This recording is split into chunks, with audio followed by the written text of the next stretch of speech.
This story is called Vincent's Ice Cold Prank. The hallway smelled faintly of coffee and the lingering scent of cleaning supplies mixed with the faint excitement of the staff. It was prank day, an annual tradition that everyone seemed to look forward to. Decorations were scattered along the walls, fake cobwebs, orange streamers, little signs of warning of sneaky tricks ahead. The office buzzed with nervous energy, laughter, and whispered plans. Vincent, as always, walked with purpose. Head held high, steps measured and controlled. He had been told it was a harmless fun, but the knot of tension in his chest hadn't eased. Print day had never been his favorite. Too unpredictable, too chaotic, too designed to startle him, and yet he had chosen to walk the hallway, telling himself he could handle it. After all, it was just the office, just his coworkers, nothing dangerous.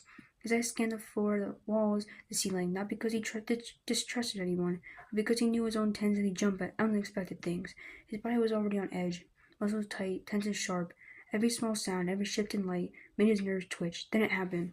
A faint click, barely audible, made the general chatter of the office. He didn't even register it unconsciously until a bucket of ice water dumped over him.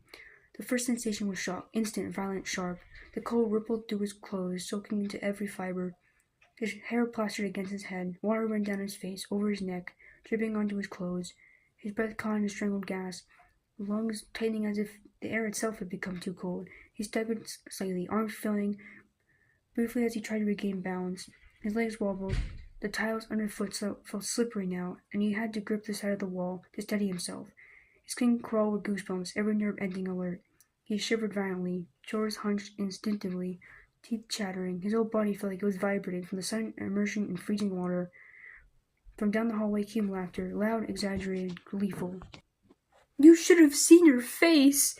a voice called. Vincent spun around, water sloshing from his sleeves. A staff member, grinning wildly, waved at him, delighted by the prank. His blue and green eyes narrowed, his lips pressed into a tight line, his jaw clenched. The adrenaline of the shock mingled with a rising heat of anger. He was furious, yes, but more than that, anything. He was freezing. Every fiber of him screamed in protest. Every muscle quivered. He wanted to yell, but his teeth chattered too violently. His voice came out in a low, shivering growl. Without another word, Vincent strode, as quickly as he could manage without slipping, toward the bathroom. The laughter faded behind him, replaced by a hum of running water from the sink and the distant buzz of fluorescent lights. Inside the bathroom, he closed the door behind him and leaned against it, shoulders hunched, teeth chattering. The warmth of the room didn't quite reach him fast enough. He tried to dry himself with the towels, but every motion made him shiver more violently. The fabric of the towel pressed against his damp clothes. His hair stuck to his forehead. His hands, still shaking from both cold and anger, struggled to wring out as much water as possible. His legs bounced uncontrollably as he tried to concentrate, trying to force some semblance of composure. But the chill had gone deep, into his muscles, into his bones. He shivered like a leaf, teeth rattling softly, and he pressed a hand against the counter to steady himself. The anger simmered beneath the surface, frustrated by his own helplessness. Finally, after felt like an eternity, he managed to wring his shirt and hair as best he could, though the fabric was still damp and clung to his skin. His jacket, which had been wearing, had absorbed some of the water and now hung heavier against his shoulders. Every movement reminded him of the cold that hadn't left him yet. Vincent straightened his posture, took a deep shivering breath, and opened the bathroom door. The hallway seemed brighter somehow.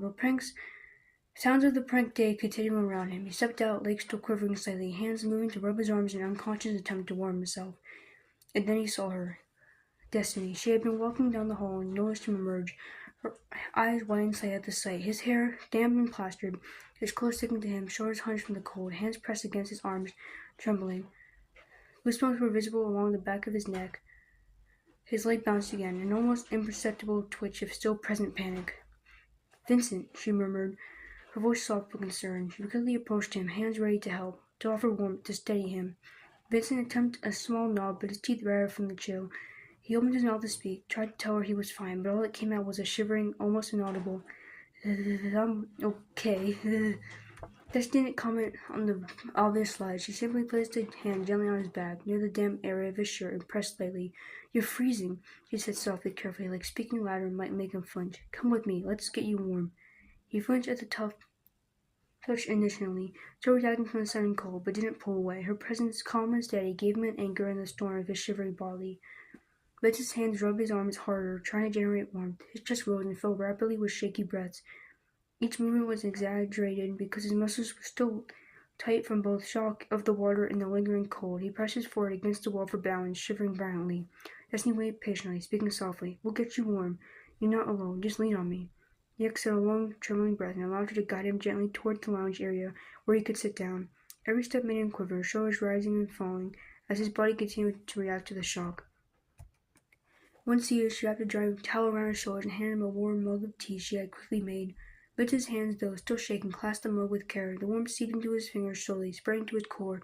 He exhaled again, the first calmer breath he had managed since the prank. "I hate pranks," he murmured between chattering teeth. Destinee smiled softly. "I know, but you're okay. You made it through. You're safe now."